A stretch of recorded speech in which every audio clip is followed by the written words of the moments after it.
નમસ્કાર વિદ્યાર્થીઓ. ધોરણ 11 કોમર્સ વિષય વાણિજ્ય વ્યવસ્થા અને સંચાલનમાં છઠ્ઠો પાઠ ધંધાકીય વ્યવસ્થાના સ્વરૂપો 2 એમાં જે કાંઈ ઘણી બધી ચર્ચાઓ આપણે કરી ચૂક્યા છીએ. અભ્યાસક્રમની દ્રષ્ટિએ પણ કહી શકાય કે બધી બાબતો મહત્ત્વની છે અને એમાં આપણે 6 લેક્ચર પૂરા કર્યા છે. 6 લેક્ચરમાં છઠ્ઠો લેક્ચર જે છે એમાં એ ખૂબ જ અગત્યની બાબત જે કંઈ આપણે તમને કીધી કે ભાઈ નોંધણીનું પ્રમાણપત્ર મેળવવા અંગેની વિધિ, બરાબર ને? એ બધું તમને યાદ રાખવાનું કીધેલું છે, આવેદનપત્ર નિયમનપત્રવાળું. અને આવેદનપત્રમાં સમાવિષ્ટ થતી જે કલમો છે 6 એ પણ તમારે યાદ રાખવાની છે. આ બધી ચર્ચાઓ આપણે એ લેક્ચર નંબર 6માં પૂરી કરી છે. સહકારી મંડળી અર્થ, એના લક્ષણો, ફાયદા મર્યાદા, કંપની એનો અર્થ, લક્ષણો અને ફાયદા મર્યાદા, આ ચર્ચાઓ બધી આપણે પૂરી કરી છે. અને હવે આ લેક્ચર નંબર 7માં જે બધી અગાઉ ચર્ચા કરી ચૂક્યા છીએ એના તફાવતના મુદ્દાઓ આપણને આપેલા છે. તો એ 3 તફાવત આપણે એ અભ્યાસ આ 7મા લેક્ચરની અંદર કરવાનો છે. અને 5 માર્કમાં તમને જે કાંઈ અથવા તો 3 માર્કમાં તફાવત પૂછાય છે તો આમાં આપણને 3 એવા તફાવત આપેલા છે. એમાં એક છે સહકારી મંડળી અને કંપની, એક છે ખાનગી કંપની અને જાહેર કંપની, અને એક છે ભાગીદારી પેઢી અને કંપની, બરાબર? તો આ 3 વિશે આપણે ચર્ચા કરવાની છે. તો જોઈએ આપણે આગળ શરૂઆત કરીએ. જેમાં સૌથી પહેલો તફાવત આપણે જોઈશું ભાગીદારી પેઢી અને કંપની વચ્ચેનો તફાવત. જેમાં તફાવતના મુદ્દા જે આપેલા છે એ જો મુદ્દા આપણે યાદ રાખીશું, બરાબર, તો આપણને સરળતાથી એ તફાવત લખી શકીશું. આમાં 11 મુદ્દાઓ છે. તો 11 મુદ્દાઓ જે છે એટલે કે કયા કયા, તો એમાં સ્થાપના વિધિ, સભ્ય સંખ્યા, મૂડી, આ બધા જે મુદ્દાઓ છે ને એને તફાવતના મુદ્દા કહેવાય. એ આપણે યાદ રાખીશું તો ભાગીદારી પેઢી અને કંપની વચ્ચેના તફાવતને આપણે સારી રીતે રજૂ કરી શકીશું. એમાં જોઈએ સૌથી પહેલાં સ્થાપના વિધિ. તો ભાગીદારી પેઢી છે તો એની સ્થાપના વિધિ સરળ છે અને નોંધણી કેવી છે? મરજિયાત, ફરજિયાત નોંધણી કરવી જ પડે એવું કંઈ જરૂરી છે નહીં, અને એકદમ સરળ છે. અલગ કાનૂની વ્યક્તિત્વ મળતું નથી. પણ કંપનીનું આપણે જોઈએ તો કંપનીની જે કંઈ સ્થાપના વિધિ કેવી છે? લાંબી અને અટપટી છે. નોંધણી તો કે કંપનીની કેવી છે? ફરજિયાત. કાયદેસરની નોંધણી એને ફરજિયાત કરવી પડે છે, અને જ્યારથી એની નોંધણી થાય ત્યારે કંપનીને અલગ અને કાનૂની એ વ્યક્તિત્વ મળે છે. એટલે ભાગીદારી પેઢી અને કંપની વચ્ચેનો પહેલો જ તફાવત છે સ્થાપના વિધિ, બરાબર? તો આમાં જે છે ને એ જે કંઈ આપણે લખીએ છીએ એની તદ્દન વિરુદ્ધ એ કંપનીનું હોઈ શકે. પછી આપણે જ્યારે બીજો તફાવત જોઈશું ને, ખાનગી કંપની અને જાહેર કંપની. ત્રીજો તફાવત સહકારી મંડળી અને કંપની. તો આમાં કંપનીનું જે છે ને એ બધું કોમન જ આવશે, બરાબર? એટલે બાકીનું જે ફરશે તો એ આ એક જે છે ને બાબત એ જ ફરશે, એટલે તમને સરળતાથી યાદ રાખી શકશો. બીજું છે સભ્ય સંખ્યા. તમે જાણો છો ભાગીદારી પેઢી હોય તો એમાં સભ્ય સંખ્યા ઓછામાં ઓછા 2. કંપની ધારાના 2013ની કલમ 464 મુજબ ભાગીદારી પેઢીમાં ભાગીદારોની સંખ્યા 100થી વધુ નહીં તેવી રીતે સરકારશ્રી નક્કી કરે મુજબ રહેશે. હાલમાં કંપની પરચુરણ નિયમ 10 અને વર્ષ 2014 મુજબ સરકારશ્રીએ ભાગીદારોની મહત્તમ સંખ્યા 50 નક્કી કરેલ છે. એટલે આપણે શું યાદ રાખવાનું અને લખવાનું શું માત્ર? તો કે ભાગીદારી પેઢીમાં ઓછામાં ઓછા 2 અને વધુમાં વધુ 50 નક્કી કરેલા છે, બરાબર? આ યાદ રાખવાનું. કંપનીમાં આપણે જાણીએ છીએ કે જો જાહેર કંપની હોય તો ઓછામાં ઓછા 7 સભ્યો અને વધુમાં વધુ ગમે તેટલા હોઈ શકે, એટલે કે અમર્યાદિત. અને ખાનગી કંપની હોય તો એમાં ઓછામાં ઓછા 2 અને વધુમાં વધુ 200 હોઈ શકે. આ તફાવતના મુદ્દા આપણે આ રીતે યાદ રાખવાના છે. ત્રીજો મુદ્દો છે મૂડી. મૂડી તો કે ભાગીદારી પેઢીમાં મૂડી પ્રમાણમાં કેવું હોય છે? ઓછી મેળવી શકે. એટલે કે ભાગીદારો એટલે કે 2 કે વધુમાં વધુ 50 પાસેથી જ મૂડી મેળવી શકશે ને. જ્યારે કંપની સ્વરૂપમાં શેર બહાર પાડી લોકો શેર ખરીદે એના હિસાબે મોટા પાયા ઉપર મૂડી મેળવી શકાય છે. ધંધાકીય વ્યવસ્થાના સ્વરૂપો જે 5 છે ને એ 5માં સૌથી વધારે મૂડી તો કે કંપની સ્વરૂપમાં જ મેળવી શકાય. એમાં પણ કઈ કંપની? જાહેર કંપની. કારણ કે એની એ સભ્ય સંખ્યાની કોઈ મર્યાદા હોતી નથી. ચોથો તફાવતનો મુદ્દો, હિસ્સા કે હિતની ફેરબદલી. ભાગીદારી પેઢીમાં અન્ય ભાગીદારોની સંમતિ હોય તો એ ભાગીદાર એ પોતાના હિસ્સાની કે હિતની ફેરબદલી કરી શકે ખરા, પણ અન્ય ભાગીદારોની સંમતિ ન હોય તો ભાગીદાર પોતાના હિસ્સાની કે હિતની ફેરબદલી ક્યારેય કરી શકે નહીં. જ્યારે કંપની તો કે સભ્યો તેના શેરની ફેરબદલી સરળ અને મુક્ત રીતે કરી શકે છે, પણ માત્ર જાહેર કંપની. ખાનગી કંપનીના શેરની ફેરબદલી ઉપર નિયંત્રણ હોય છે. કે જો જાહેર કંપની હોય ને તો શેરની સરળ અને મુક્ત ફેરબદલી એ કંપનીનું મહત્વનું લક્ષણ છે, પણ માત્ર જાહેર કંપની માટે, ખાનગી માટે નહીં. ખાનગી માટે શું છે? એના ઉપર નિયંત્રણ. બરાબર. પાંચમું છે જવાબદારી. ભાગીદારી પેઢીના ભાગીદારોની જવાબદારી અમર્યાદિત હોય છે. એટલે કે જો મિલકતો કરતાં દેવું વધી જાય તો અંગત મિલકતો વેચીને પણ એની પેઢીનું દેવું ભરપાઈ કરવું પડે તો એને અમર્યાદિત જવાબદારી કહેવાય.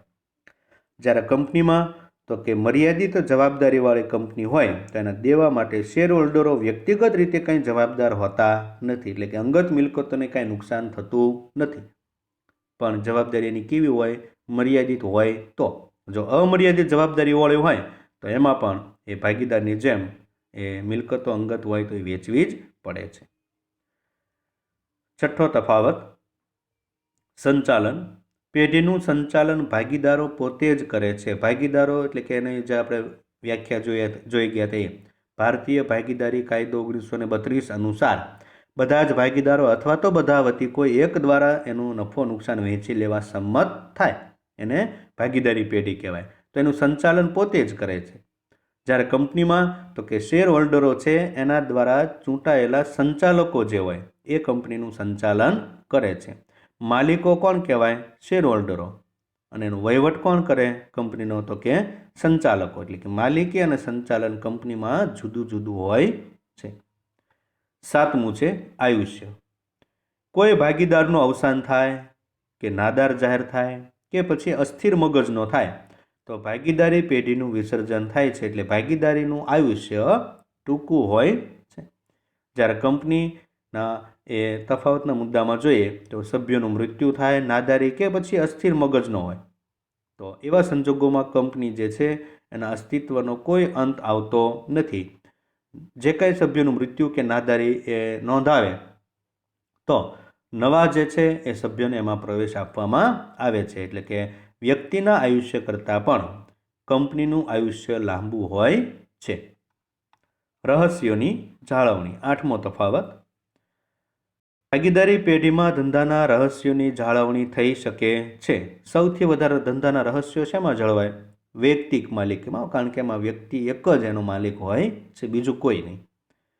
પણ ભાગીદારી પેઢીમાં 2 હોય કે વધુમાં વધુ 50 હોય. જ્યારે કંપનીમાં તો કે ભાઈ વધુમાં વધુ 200 હોઈ શકે, વધુમાં વધુ ગમે તેટલા પણ હોઈ શકે. તો ધંધાના રહસ્યો જાળવવા એ થોડાક મુશ્કેલ કહી શકાય ભાગીદારી પેઢીની સરખામણીમાં. પરિવર્તનશીલતા. ભાગીદારી પેઢી છે એ પરિવર્તનશીલ છે, જ્યારે કંપની એ પરિવર્તન એમાં કરી શકાય પણ થોડુંક એ કાર્ય કેવું છે? મુશ્કેલ છે, તાત્કાલિક થઈ શકે નહીં. 10મો તફાવતનો મુદ્દો છે વ્યક્તિગત સંપર્ક. પેઢીના કર્મચારી અને ગ્રાહકો સાથે ભાગીદારો સીધો સંપર્ક રાખી શકે છે. જેટલા એના ગ્રાહકો અને ભાગીદારો હોય તો એટલા એ કર્મચારી સાથે સીધો જ સંપર્ક, જાગૃતતા એ દાખવી શકે છે. પણ કંપની જે છે તો એમાં વ્યક્તિગત સંપર્કનો અભાવ દેખાય છે. વિસર્જન. ભાગીદારી પેઢી કરાર અનુસાર, એમાં કરાર છે ને એ મુખ્ય કહેવાય. કરારમાં જે નિયમો નક્કી કરેલા હોય એ મુજબ બધા જ ભાગીદારો બંધાયેલા છે. તો એ કરાર અનુસાર અથવા તો કાયદાએ નક્કી કરેલા સંજોગોએ ભાગીદારો ઈચ્છે ત્યારે ભાગીદારીનો અંત લાવી શકે છે. અને કંપનીના તફાવતના મુદ્દામાં કંપનીનું વિસર્જન, જો કે એની સ્થાપના તો કે કાયદેસર રીતે હોય છે ને, સંસદ અને વિધાનસભાનો કાયદો પસાર કરીને, તો એની જેમ એનું વિસર્જન પણ કાયદાનું પાલન કરીને જ થઈ શકે છે. આ તફાવતના જે છે એ 11 મુદ્દા છે, ખાસ યાદ રાખવાના છે. એટલે આપણે એક મુદ્દો અહીંયા પૂરો કર્યો, ભાગીદારી પેઢી અને કંપની વચ્ચેનો તફાવત. બરાબર છે. હવે પછી આપણે એનો બીજો મુદ્દો જે છે એટલે કે ખાનગી કંપની અને જાહેર કંપની વિશે ચર્ચા કરીશું. તફાવતનો બીજો મુદ્દો એટલે કે ખાનગી કંપની અને જાહેર કંપની વચ્ચેનો તફાવત. 3 મુદ્દાઓ આપણને આપેલા છે, 3 તફાવત. એમાં એક ભાગીદારી પેઢી અને કંપની એ આપણે પૂરો કર્યો ને. હવે આપણે આ ખાનગી અને જાહેર કંપની જોઈશું. એના પછીનો જે છે એ સહકારી મંડળી અને કંપની. તો આ 3 જે છે ને એમાંથી કોઈ પણ એક એ તફાવત એ પરીક્ષામાં આપણને પૂછાય એવી શક્યતા છે. તો આપણે ખાસ યાદ રાખીશું. જોઈએ એમાં તફાવતના મુદ્દામાં સૌથી પહેલો મુદ્દો સભ્ય સંખ્યા. આપણે જાણીએ છીએ એનું યાદ આવશે, બધું રિવિઝન થશે. જો આપણે જે પાઠ ભણ્યા છે ને એ બધાનો સારાંશ આ તફાવતના મુદ્દાઓ છે બધા. બરાબર, કોઈ નવું આવતું નથી આમાં બાબત કોઈ.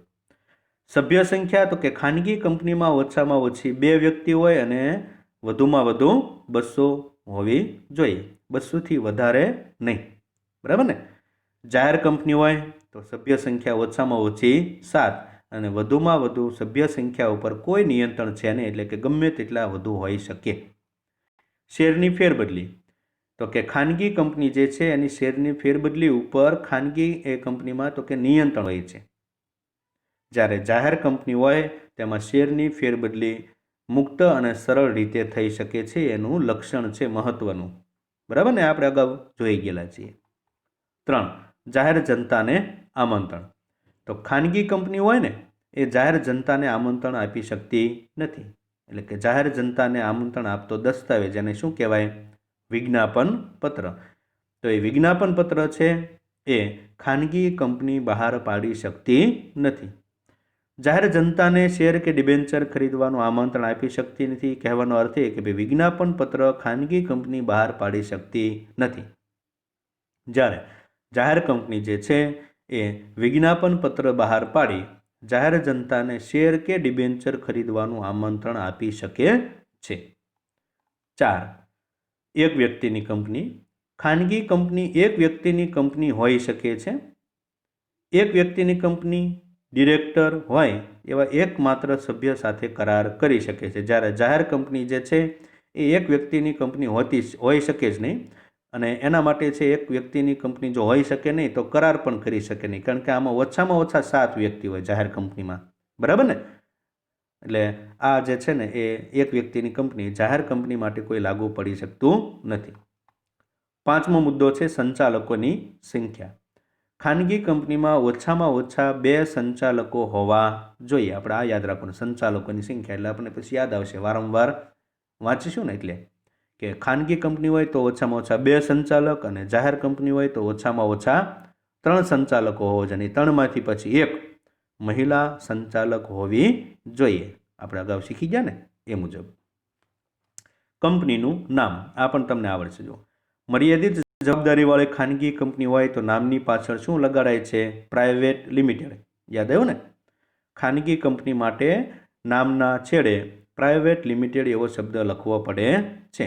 જ્યારે જાહેર કંપની હોય તો એ પોતાના નામની પાછળ માત્ર શું લગાડે છે? લિમિટેડ શબ્દ લખવો પડે છે. છે ને એકદમ સરળ. 7મું નિયમન પત્ર. ખાનગી કંપની માટે નિયમન પત્ર તૈયાર કરી કંપની રજિસ્ટર સમક્ષ એની નોંધણી કરાવવી ફરજિયાત છે. એટલે કે કંપનીના નિયમો દર્શાવતું પત્ર એ નિયમન પત્ર છે તૈયાર થઈ ગયા પછી કંપની રજિસ્ટર સમક્ષ એની નોંધણી ફરજિયાત રીતે કરવી પડે છે.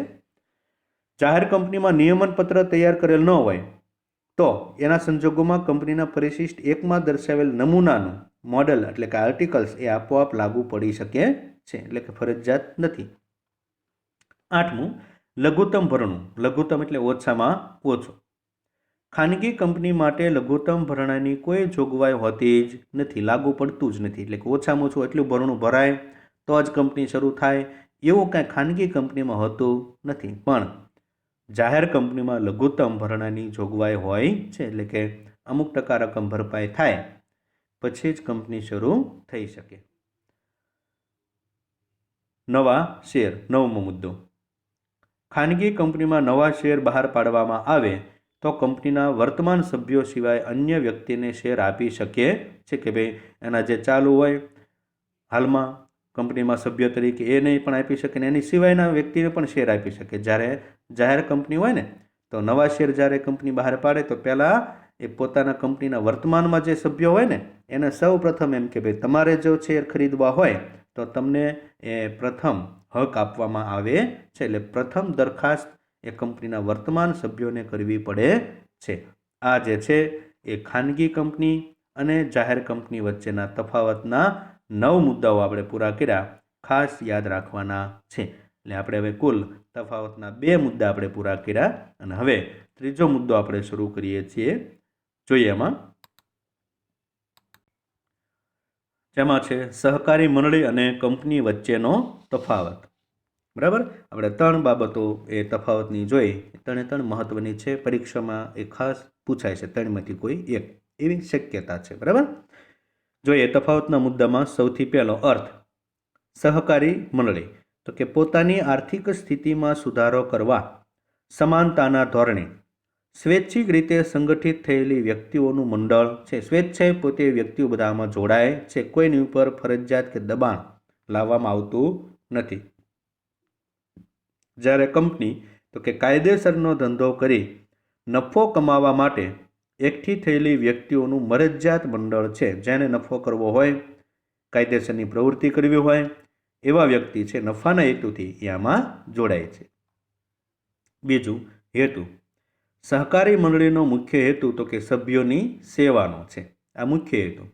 નફાનો હેતુ છે પણ એ કેવો છે? ગૌણ. આર્થિક વિકાસ અને સદ્ધરતાનો છે. જ્યારે કંપની હોય તો કંપનીનો મુખ્ય હેતુ છે માત્ર નફાનો છે, સેવાનો કોઈ ઉદ્દેશ કંપનીનો હોતો નથી. સભ્ય સંખ્યા. સહકારી મંડળીમાં આપણે જાણીએ છીએ કે ઓછામાં ઓછા 10 સભ્યો અને વધુમાં વધુ સભ્ય સંખ્યા અંગે કોઈ જોગવાઈ છે નહીં. એટલે કે વધારેમાં વધારે એ સભ્યો આમાં જોડાય છે. કારણ કે આમાં નફાનો હેતુ નથી અને જે વ્યક્તિને એમ થાય કે ભાઈ સેવા કરવી છે, સેવાના હેતુથી કાર્ય કરવું છે, એ વ્યક્તિઓ જ માત્ર સહકારી મંડળીમાં જોડાય છે. સભ્ય સંખ્યાની કોઈ મર્યાદા છે નહીં, ગમે તેટલા હોઈ શકે અને શેરની કિંમત પણ કેવી રાખે છે? આ ઓછી. કંપનીમાં તો કે જાહેર કંપનીમાં ઓછામાં ઓછા 7 સભ્યો, વધુમાં વધુ ગમે તેટલા, અને ખાનગી હોય તો ઓછામાં ઓછા 2 અને વધુમાં વધુ 200 આપણે જાણીએ છીએ. બરાબર ને? ચોથો તફાવતનો મુદ્દો સ્થાપના વિધિ. સહકારી મંડળીમાં સ્થાપના વિધિ છે એ સરળ છે કંપની કરતાં. જ્યારે સૌથી અઘરી અને લાંબી અને અટપટી વિધિમાંથી કોઈ પસાર થવું હોય સ્થાપના માટે કંપનીની તો એ છે કંપની સ્વરૂપ, જોઈન્ટ સ્ટોક કંપની. એટલે કે સ્થાપના વિધિ પ્રમાણમાં લાંબી અને અટપટી છે, અઘરી છે. પાંચમું, વહીવટ. સહકારી મંડળી જે છે એનો વહીવટ લોકશાહી ઢબે થાય છે. લોકો દ્વારા લોકો માટે લોકો થકી ચાલતું શાસન અને સભ્ય દીઠ માત્ર એક મત આપી શકાય છે. કંપનીમાં તો કે લોકશાહી વહીવટનો ખ્યાલ છે પણ એ કેવો છે? માત્ર ભ્રામક છે, ખરેખર એવું હોતું નથી. એનું જૂથ રચી અને બધા ધારે એ પરિણામ કંપનીમાં લાવી શકે, કારણ કે કંપનીમાં શેર દીઠ મતાધિકાર હોય છે એટલા માટે. 6. શેર. સહકારી મંડળીમાં એક સરખા અધિકારવાળા અને એક જ પ્રકારના શેર બહાર પાડી શકે છે. જ્યારે કંપનીમાં તો કે ઇક્વિટી શેર ઉપરાંત પ્રેફરન્સ શેર પણ બહાર પાડી શકાય છે. એટલે આ કંપનીનું એક ઇક્વિટી અને શેરની સાથે પ્રેફરન્સ આ પણ બહાર પાડી શકે. જ્યારે સહકારી મંડળીમાં માત્ર એક સરખા અધિકારો, કોઈ વધારે કે ઓછું નહીં. 7. શેરની ફેરબદલી અને સભ્યપદનો અંત. સહકારી મંડળીમાં શેરની ફેરબદલી થતી નથી.